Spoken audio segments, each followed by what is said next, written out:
1000 மிருகங்களோடு நின்றாலும் புலி தனித்து தெரியும். தனித்து நின்றாலும் 1000 மிருகங்களோடு நிற்கிற திமிரோடு அதான் புலி. அதான் புலி. உறவுகள் அனைவருக்கும் வணக்கம். வணக்கம். இன்னைக்கு நம்ம என்ன பார்க்க போறோம், என்ன பேச போறோம், யார புழக்க போறோம், யார புழக போறோம். தட்ராஜ் அந்த வீடியோ போடு. ஓப்பன் சேலஞ்ச் இங்க பாருங்க, ஓப்பன் சேலஞ்ச். நீ இந்த தடவை வாங்கின ஓட்டை விட அடுத்த எலெக்ஷன்ல ஒத்த ஓட்டு, ஒரே ஒரு ஒத்த ஓட்டு நீ அதிகமா வாங்கி காமிச்சிருக்க. வார் டிக்ளேர் பண்றேன். நான் தமஸ் வெர்சஸ் யூடியூப் ப்ரூட்டஸ். என்ன வாரு கீழே ஊந்துவாரு. அதாவது டிக்ளேர், வார் டிக்ளேர். அதாவது யாருகிட்ட சவால் விடுறதுன்னு தெரியாம போச்சு. என்ன பண்றது? இப்ப என்ன ஒருவேளை உயிரோட இருப்பானா இல்ல? அவன் உன்ன மாதிரி என்ன மாதிரி மாணவன் அவன் மானமும் மனிதமும் தமிழ் மனிதனுக்கு அறிவுன்ட்டு முன்னாடிதான் போடுவான். ஆனா அவனுக்கு மானமே கிடையாது. அவன் சூடு சோறுல இல்லைன்னா ஓட்டு கேட்டான்ல, நம்ம வந்து அங்கீகாரமே வாங்கிட்டோம். அதை பார்த்துட்டு நாட்டுக்கிட்டு 5 லட்சம் ஓட்டு அதிகமா வாங்கியிருக்கோம். 5 லட்சம் ஓட்டுங்க. இப்போ நான் என்ன கேட்டேன் உங்ககிட்ட? ஒத்த ஓட்டு தானே கேட்டேன். உங்க யார் 5 லட்சம் ஓட்டு அதிகமாக சொல்லுங்க அப்படி சொல்லுவாங்க. இவன் வந்து என்ன கேட்டனா, நாம் தமிழர் போன தேர்தலை விட ஒரு ஓட்டு அதிகமா வாங்கி காட்டு அப்படிதானே சொன்னேன். நீ 5 லட்சம் ஓட்டு வாங்க, ஒரு ஓட்டு தான் அதிகமா வாங்கி, ஒரு ஓட்டு தான் வாங்கிருக்கணும். அப்பதான் அது சவால் ஜெயிச்சுதான். அப்படி ஜெயிச்சிருந்தா தான் நான் வந்து நாட்டுக்கு தூங்கிருப்பேன். நான் கூட ஒரு கயிறு வாங்கி நம்ம சார்பாக இருந்து அனுப்பலாம்னு நினைச்சேன். வேணாம் அவன் சாக மாட்டான். அதெல்லாம் சாக மாட்டாங்க. சொல்ற மாதிரி அவன் செத்து இருந்தா ஒரு 4-5 தடவைக்கு மேல செத்து இருக்கணும். அவனுக்கு மான மரியாதை இருந்திருந்தா அவனதான் போட்டு புழகிறாங்க. எவ்வளவு புலந்தாலும் ஆனா அவன் சிரிச்சுட்டே தானே இருக்கான். அவனுக்கு சரி, அதெல்லாம் வந்து அவனோட டார்கெட் அதுல. இப்ப வந்து அந்த வீடியோ வந்து எங்கடா இது, அந்த நேரம் அந்த வீடியோ டெலிட் பண்ணிருப்பான். நம்மளால விட மாட்டாங்களே. ஆமா, அதுதான் நம்மளுக்கு அதான வேலை. அவனை பொழக்கிறதே தானே வேலையா வச்சிருக்காங்க. நமக்கு என்ன ஒரு விஷயம்னா, நம்ம ஜனங்களுக்காக எவ்வளோ போராடி அவங்களுக்கான தத்துவங்களை சொன்னோம், அவங்க கிட்ட கொள்கை கோட்பாடை எடுத்துன்னு போனோம், அவங்களுக்காக போராடணும், எவ்வளவு பண்ணோம். ஆனாலும் ஜனங்க நம்மளுக்கு வந்து வாக்களிக்குது. அந்த வெறுப்பை நம்ம யாரு மேல காட்டுறது? இவ்வளவு பேச்சு பேசினா கொஞ்சம் நெஞ்ச பேச்சடா பேசுன சும்மா விடுவோமா? இவரு மட்டும் இல்ல, இன்னொரு கோஷ்டி இதே மாதிரி தான் என்ன பண்ணிருக்கு, இதே மாதிரி பேசிருக்கு. அவங்க பாருங்க, அதாவது இந்த சின்னம் வாங்குச்சு இல்லைங்களா, நாம் தமிழர் கட்சியே சதி பண்ணி விவசாய சின்னம் வேணான்னு. ஏன்னா நம்ம வந்து மோடி கிட்ட வித்துட்டோமா அந்த சின்னத்திட்டம். இதுல நம்ம அந்த சின்னம் வாங்கிட்டோம்னா அப்போ பர்சன்டேஜ் குறையுமா? எப்படி நாம் தமிழர் கட்சிக்கு பர்சன்டேஜ் குறைஞ்சிருமா? அப்போ குறைஞ்சிருந்துச்சுன்னு வச்சுக்கோங்களேன், ஐயோ எங்க சின்னம் போயிருச்சுங்க அதனாலதான் குறைஞ்சிருச்சு அப்படின்னு சீமான் வந்து ஒரு காரணம் சொல்லுவாரு. இப்போ வந்து போயிருச்சுல, இப்ப காரணம் சொன்னா மக்கள் ஏத்துப்பாங்க அப்படின்றான். இப்ப வந்து சின்ன இவனை எதை கொண்டு அடிக்கிறது? எதையும் கொண்டு அடிக்க தேவையில்ல, நம்ம வச்சிருக்கோம்ல. ஆமா, மைக்கு பிடிச்சி அடிக்கணும். இந்த சின்னம் வந்துச்சுன்னா எங்க சின்னம் போச்சு, அதனாலதான் எங்களுக்கு வாக்கு சதவீதம் போச்சு, நம்ம புலம்பும். டேய், நீ சின்னம் போனாலும் எங்க எண்ணம் போயிடுச்சுன்னு சொல்லி இன்னைக்கு வந்து அங்கீகாரம் வாங்கிட்டோம். அங்கீகாரம் ஒரு 20 நாள்ல, இது வரைக்கும் வரலாறே கிடையாது இந்தியாவில், எந்த கட்சியும் செய்யாத ஒரு சாதனை. 20 நாள்ல ஒரு சின்னத்தை கொண்டு போய் மக்கள் கிட்ட சேர்த்து கிட்டத்தட்ட 36 லட்சம் ஓட்டை வாங்கியிருக்கோம். இப்ப இவங்கெல்லாம் எந்த மனநிலையில பேசுவானுங்க? உண்மையிலே வந்து ஏதாவது ஒரு நடுநிலையானவனா இருக்கணும். இல்ல நான் திமுக சார்புங்க, நாங்க திமுகவுக்காக பேசணும். நாம் தமிழர் கட்சியை குறை சொல்லியே பொழப்பு நடத்தணும்னா இவெல்லாம் வீட்டுல போய் எப்படி இருப்பான்னு நம்மளுக்கு கொஞ்சம் சந்தேகமா இருக்கு. சீமானன் தான் இங்க மார்க்கெட்டிங். எல்லாருக்கும் நாம் தமிழ் கட்சியில இருக்கிறவனுக்கு சோறு போடுறானோ இல்லையோ, அவரை திட்டி பேசுறாங்க. சோறு போடல, அவனை பட்டினியா கூட போடுறாரு. டேய் ஓடு ஓடு ஓடு அப்படின்னு போய் நம்ம கறி சோறா போடுறாரு. அதனாலதான் அவன் பேசிட்டே இருக்கான். சீமானை திட்டி பேசினா கார் வழங்கப்படும், சீமானை திட்டி பேசினா 200 ரூபாய் ஜிபேல செய்யப்படும். இப்படி இருந்தா சீமானா கட்சியில உங்களை நம்பி ஓடி வர பசங்களுக்கு 5 பிச்சாக்கு பொறுத்து நல்லா இல்ல. ஆனா உங்களை திட்டி பேசுறவங்க எல்லாம் கரிசோறு போட்டு விட்டுருக்கு. ஒரு கட்சி பாருங்களேன், ஒரு கட்சி தமிழ்நாட்டிலே பெரிய கட்சி, தமிழ்நாட்டை ஆளக்கூடிய ஒரு கட்சி, ஆளுங்கட்சியா இருக்கிறது. சீமான பேசினா உனக்கு இன்கிரிமெண்ட், சீமான பேசினா உனக்கு பதவி. ஏன் பேசுற பதவி? ஏன்னா என்னால பேச முடியாது. ஏன்னா நான் பேசினா எல்லாரும் கும்பல் சேர்த்து என்ன குத்துவான். அதனால நீ பேசு, உனக்கு நான் 200 ரூபா தரேன், ரவுண்ட் கட்டி அடிப்பான்ட்டு. திமுகவே இந்த வேலை செய்யுது இல்ல. திமுகவே நம்மளை பார்த்து பயந்துக்கிட்டு தான். என்னைக்காச்சும் இன்னைக்கு வேணாலும் பாரு, நீ ஒரு விஷயத்த நல்லா பாரு, என்னைக்காச்சும் ஸ்டாலினோ இல்லை அவங்க அமைச்சரவையில் இருக்கிறவங்களோ இல்லை அவங்க கட்சியில் இருக்கிறவங்களோ யாராவது நாம் தமிழரை எதிர்த்தோ தமிழ் தேசியம் வந்து ஒரு தவறான தத்துவம் அப்படின்னு என்னைக்காச்சும் பேசிக்கிறானா? பேச மாட்டான். அவன் பேச மாட்டான்.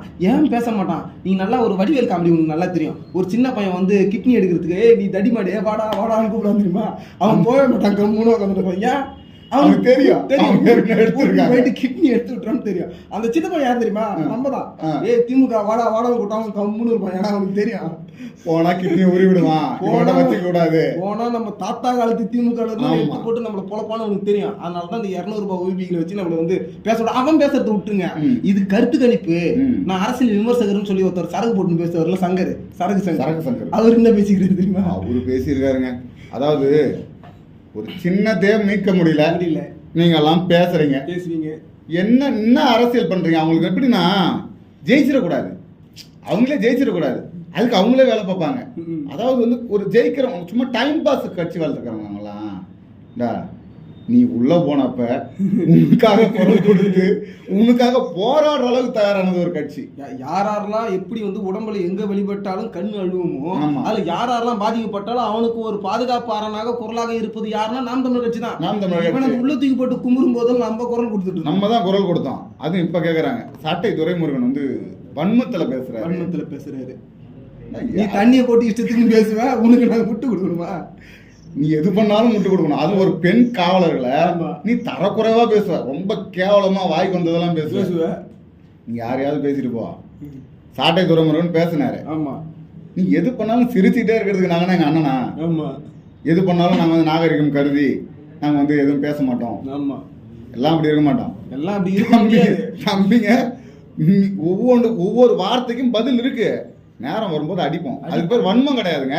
நாங்களும் மனிதர்கள் தான், எங்களுக்கும் வலிக்கும். ஆமா, எங்களுக்கும் வலிக்கும். நீ பண்றதெல்லாம் பண்ணுவ, நீ தண்ணியை போட்டு இஷ்டத்துக்குன்னு நீ என் தலைவன் பிரபாகரன் அசிங்கமா பேசுவ, விடுதலை புலிகள் வந்து போதைப் பொருள் கடத்துறான்னு இஷ்டத்துக்கு அவதூறு பேசுவேன். நாங்கள் உங்களுக்கு பார்த்துக்கிட்டு நீங்கள் வந்து கருத்து சுதந்திரம் உங்ககிட்ட பேசிக்கிட்டு இருக்கணுமா?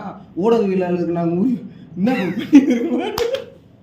இவரு இஷ்டத்துக்கு தண்ணி போட்டு பேசுவாரு, இவருக்கு நாங்கள் முட்டு கொடுத்துருவோம், இவருக்கு நாங்கள் சப்போர்ட் பண்ணிருக்கோம். ஐயோ என்னைக்காச்சும் மாட்டோன்னு பார்த்தா அவங்க கஞ்சா கத்துல விட்டு போய் குத்திட்டு இருக்காங்க. ஆனால் உண்மை அதுதாங்க. கஞ்சா விற்காத ஒருத்தவங்க கஞ்சா கருத்துல வச்சு குத்துறாங்க பாருங்க. நல்ல அரசியல் ஏற்கவும் முடியல, எதிர்க்கவும் முடியல. வேற வழி என்ன பண்றது? நம்ம வந்து உனக்காக ஒருத்தவன் பாடுபடுறான், அவனையே நீ வந்து பல்ல பிடிச்சி பாக்குறேன் போது இவங்க வந்து 200 ரூபாய்க்கு விட்டுரு, இவன் ஏதோ ஒரு யூடியூப் சேனல் வச்சு ஓட்டிட்டு இருக்கான், சரக்கு போட்டு எதோ பேசிட்டு இருக்காங்க விட்டுருங்க. ஒருத்தர் கட்சி வச்சு நடத்திக்கிட்டே ஒருத்தர் பேசினா பார்த்தீங்களா? இங்க பாருங்க, அதாவது ஏன்னா 24க்கு பிறகு நாம் தமிழர் கட்சின்னு ஒரு கட்சி இருக்காது. பாத்துங்க, நான் ஓபன் டிக்ளேர் பண்றேன்.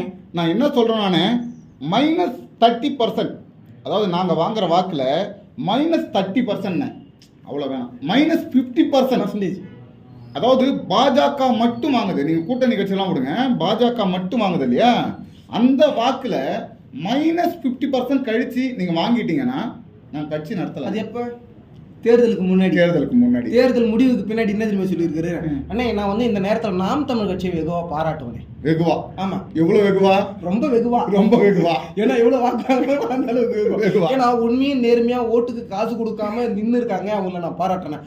ஏன் உண்மையா நேர்மையா ஓட்டுக்கு காசு கொடுக்கலன்றான்? ஏன்னா இவன் உண்மையாவும் இல்லை, நேர்மையாவும் ஓட்டுக்கு காசு கொடுக்காமலும் இல்லை. அண்ணன் சொல்லுவார்ல, ஆமா, ஆட்டு நாக்கா இருந்தாலும் சுட்டு தாக்கலாம், இந்த மானங்கட்ட மனுஷ நாக்க நம்ம என்னடா பண்றது அப்படிங்கிற மாதிரி. இதுல ஒரு விஷயம் என்னன்னா, நம்ம இது தலைவரோட ஸ்டாண்ட் தான் இப்ப நம்ம பாக்குறோம். எதிரி கூட நம்மள வந்து பாராட்டக்கூடிய இடத்துல நம்ம தலைவர் இருந்தாரு. அதுக்கு நேரு அப்படியே எதிரியா இருக்கிறது கூட ஒரு தகுதி இருக்கு.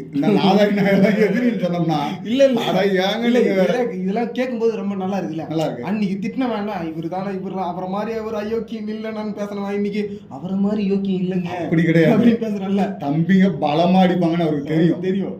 அதனால சரண்டர் ஆயிடுவோம். எதுக்கு நம்ம சவால் விட்டோம், குப்பரை விழுந்துட்டோம், இதுக்கப்புறம் நம்ம வேணாம் அவங்க கிட்ட சரண்டர் ஆயிரும் அப்படின்னு ஆகுறாரு.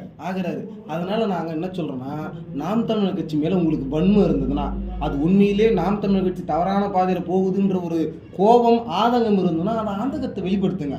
ஆனா அவன் சரியா போறான், அதனால நம்ம பொழப்பு ஒழுங்கா போயிடாது, நம்ம பொழப்பு நாரிடும் அப்படின்றத வன்மத்துல இந்த காசு கொடுத்து ஒரு சில பேரை வந்து கதற விடுவதை இதோட நிறுத்திங்க. ஏன்னா எங்களோட பாய்ச்சல் புலிப்பாய்ச்சல் நீங்க கூறுற மாதிரி ஓடிட்டு இருக்காங்க. அதான் சொல்லுவாங்க. சவால் அப்படிங்கிற வார்த்தையை அதுக்கப்புறம் நாம் தமிழர் கட்சி கிட்ட வச்சுக்காதீங்க. ரொம்ப தன்மையா அன்போட சொல்றோம். நாங்க மற்றவர்கள் மாதிரி பேச விரும்பல. இல்ல நீங்க அதை பேச விரும்பணும்னா நீங்க இதுக்கப்புறம் தொடர்ந்து சவால் விடுங்க, அதுக்கப்புறம் பேசுவோம். நாங்க யூடியூப் ப்ரூடஸ் மாதிரி டிக்ளேர் பண்ணிக்கலாம். யூடியூப் ப்ரூடஸ் அடுத்த தேர்தலில் இருக்க மாட்டோம். இந்த சொறி நாய் வேற அடங்க மாட்டேன் அப்படிங்கிற மாதிரி அடிச்சுதான் தூக்கி போடணும். அதுக்கப்புறம் வேற வழி இல்லை. நாம் தமிழர் கட்சி எல்லா சவாலையும் முறியடிச்சு சாதனை பண்ணியிருக்கு. நம்ம வந்து இதுக்கப்புறம் அடுத்தது வெற்றியின் இலக்கை நோக்கி ஆமா, பயணிப்போம். அடுத்தடுத்த சாதனைகளும் நாங்கள் பண்ணிக்கிட்டே இருக்கோம். நீங்களும் பார்த்துக்கிட்டே பயந்துக்கிட்டே இருங்க அப்படின்றத தெரிவிச்சுக்கிறோம். நன்றி, வணக்கம்.